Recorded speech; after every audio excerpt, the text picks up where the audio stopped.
All right. I didn't know if I was going to do this, but I'm going to go ahead. Uh, it's September 11th, about 12:57 a.m. Eastern Time, and I'm pretty sure you all have heard.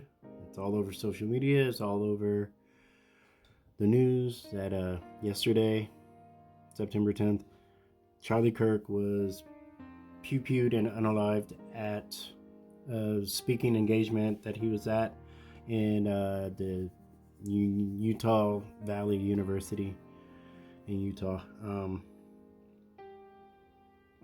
Yeah, that's pretty wild, and I have not been right since I heard the news. Um, I unfortunately was stuck at work all day, especially when I heard the news, and I couldn't get away. And every moment that I could, I was trying to find out what was happening, like what was going on, and yeah, when I found out that had passed, it was just like I can't even describe it, and I'm pretty sure a lot of you were feeling the exact same way. I mean, from that point on, I really couldn't even focus on my job.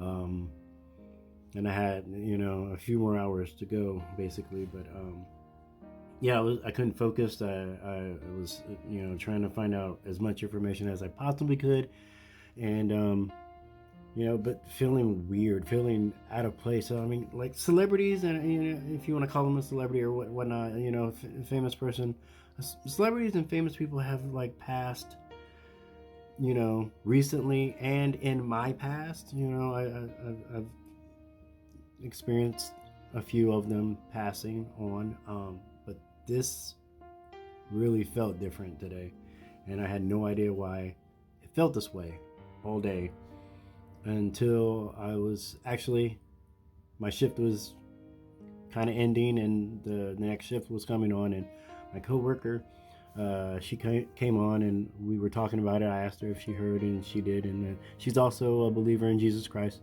So like I told her that I was praying, and we prayed together at work, and as we were talking about it, and I was telling her how I felt all day, and she felt the exact same way all day, and I was just like, I can't pinpoint it. I don't understand why I'm feeling this way. I didn't know Charlie.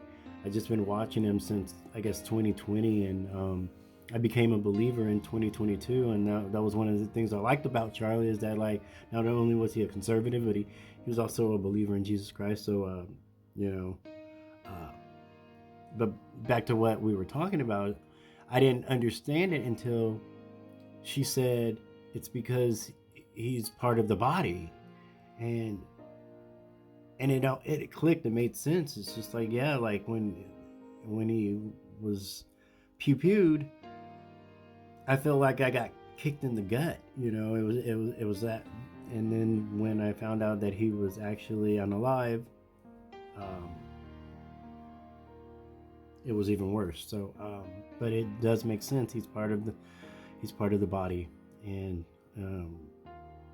but I firmly believe that he is now with our Lord, and we just have to keep our minds focused on his family, his loved ones, his two little children. It breaks my heart to know that their daddy didn't come home today. So we want to keep his family in our prayers, um, and also we want to. And I know it's hard. I do. Don't get me wrong. I know it's hard, but we also need to keep the suspect, the pure. We need to keep him in our prayers as well, because that's what Jesus would want us to do. And I know it's hard because I struggle with it today as I'm praying for this person. Um, But like I said, that is what Jesus wants us to do. And I'll show you. And most of you already know this, but I'm going to go to Matthew 7, and I'm going to start at verse 43. It's the part about loving your enemies, right? So 43, you have heard that it was said, you shall love your neighbor and hate your enemy. But I say to you, love your enemies, bless those who curse you, and do good to those who hate you, and pray for those who spitefully use you and persecute you, that you may be sons of your Father in heaven. For he makes his sun rise on the evil and on the good, and sends rain on the just and on the unjust. For if you love those who love you, what reward have you? Do not even the tax collectors do the same? And if you greet your brethren only, what do you do more than others? Do not even the tax collectors do so?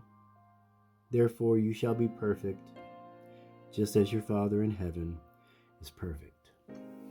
And I know, I like I said, it's hard to do with someone that did something so heinous to someone like Charlie, but we have to extend that love that Jesus gave to us. We have to extend it out to others. I'll finish up here, but I'm going to leave you with one more verse.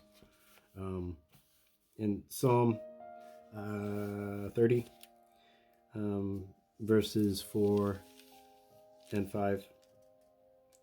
Sing praise to the Lord, you saints of his, and give thanks at the remembrance of his holy name.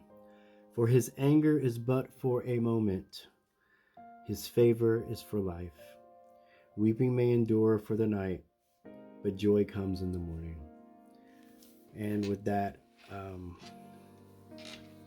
just keep the Kirk family in your prayers, and keep the pure in your prayers, and keep all of the evil people in your prayers, because I've seen a lot of nasty comments floating around online.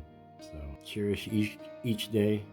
You really don't know when your last moment will be. I think all of you saw the footage. I saw a little bit of it, and I felt like he was in mid-sentence, and then that's it, lights out. So with that being said, I love you all. Remember, keep praying.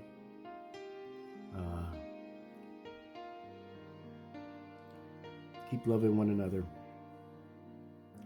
Yeah, keep loving one another. I'm sorry. Turn to Christ, everyone.